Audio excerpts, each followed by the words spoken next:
জীবন এবং মৃত্যু, এই দুই হলো জীবনের দুটি অটল সত্য। যিনি জন্মগ্রহণ করেছেন তিনি মৃত্যুলাভ অবশ্যই করবেন, এই হলো নিয়তি। এবার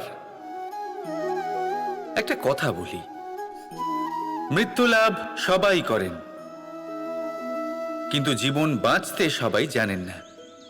সারা জীবন কেটে যায় কিন্তু জীবন ভালো করে বাঁচতে পারেন না, বুঝতেই পারেন না কি করা উচিত। জীবন বাঁচলেও কিভাবে বাঁচবেন?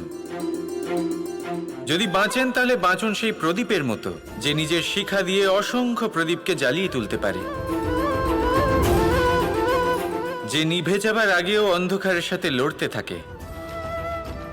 হয়তো সেই জন্যই যেখানে প্রদীপ রাখা হয় সেই জায়গাকে পুজো করা হয়, সেই স্থানকে পবিত্র মানা হয়।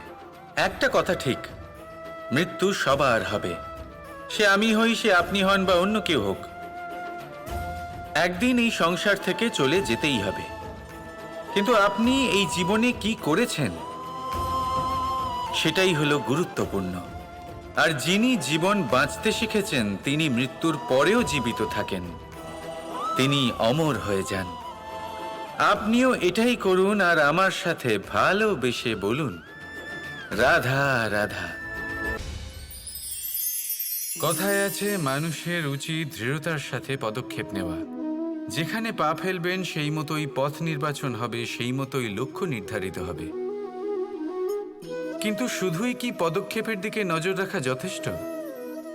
না, এর থেকে অনেক বেশি গুরুত্বপূর্ণ হলো আচরণ। যেমন আপনার আচরণ হবে, ঠিক সেই মতোই আপনার পদক্ষেপ হবে।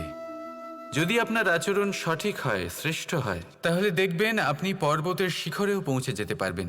কিন্তু যদি সঠিক না হয়, তাহলে ওই শিখর থেকে নিচেও পড়ে যেতে পারেন। হ্যাঁ, গতির জন্য পদক্ষেপের উপর নজর রাখা গুরুত্বপূর্ণ, কিন্তু প্রগতির জন্য আচরণই হলো গুরুত্বপূর্ণ। তাছাড়া সম্ভব নয়। আসুন আমার সাথে ভালোবেসে বলুন, রাধা রাধা। নাম। জন্মগ্রহণের পর মানুষের জন্য এই নাম অত্যন্ত গুরুত্বপূর্ণ হয়। মাতা, পিতা, পুরোহিত সকলেই সেই অক্ষর খুঁজতে শুরু করেন যা দিয়ে আপনার নাম শুরু হবে। কিন্তু নাম আর রাশি এক হয়ে গেলেই কি সব কিছু ঠিক হয়ে যায়? কখনোই নয়। কারণ আপনার কর্মই হলো সব থেকে গুরুত্বপূর্ণ, আর কিছুই নয়। দেখুন, এই নিয়তিও আপনার কর্ম অনুযায়ী আপনার ভবিষ্যৎ সুনিশ্চিত করে। যদি আপনাকে উদাহরণ দিই, তাহলে ভাবুন, একদিকে ছিলেন রাম আর অন্যদিকে রাবণ। দুজনেরই নাম শুরু হয় র দিয়ে, কিন্তু একজন পেলেন এক ভয়ানক পরিণতি আর অন্যজন সমগ্র সংসারের মনে চিরস্মরণীয় হলেন। তাহলে মনে রাখবেন, নাম নয়, কর্মই হলো শ্রেষ্ঠ। আর যদি তা শ্রেষ্ঠ হয়, তাহলে আপনার নাম এমন স্থানে পৌঁছবে যা সংসারের কেউ মুছে ফেলতে পারবে না। তাহলে আসুন আমার সাথে ভালোবেসে বলুন, রাধা রাধা। অনেক সময় যখন আমরা কর্ম করি, সাফল্য লাভ করি, কঠিন পরীক্ষায় উত্তীর্ণ হই, বড় কাজ করি, আমাদের মনে হয় এই সংসার আমাদের একটু প্রশংসা করুক, ভালো লাগে। অনেকবার মনে হয় এটা হলো আমাদের কর্মের ফলই বটে, আমরা আনন্দ পাই। কিন্তু যখন আমরা এই প্রশংসা পাই না, তখন কি হয়? আমরা দুঃখী হয়ে যাই, ভেঙে পড়ি। মনে হয় যেন আমার জন্য কেউ চিন্তাই করে না।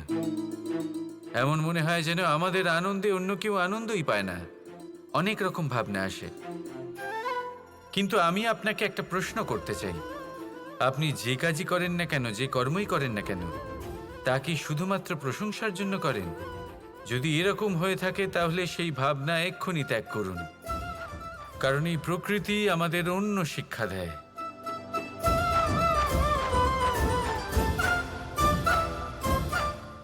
এই ফুলকে দেখুন, এই যে ফুলের সুবাস, যা আমার মনকে উচ্ছ্বসিত করে তোলে। মনে শক্তির সঞ্চার করে এই সুগন্ধ। কিন্তু ভেবে দেখুন, ফুলের কিন্তু এই কাজ করার জন্য কোনো প্রশংসারই প্রয়োজন হয় না। এটাই হলো প্রকৃতির শিক্ষা।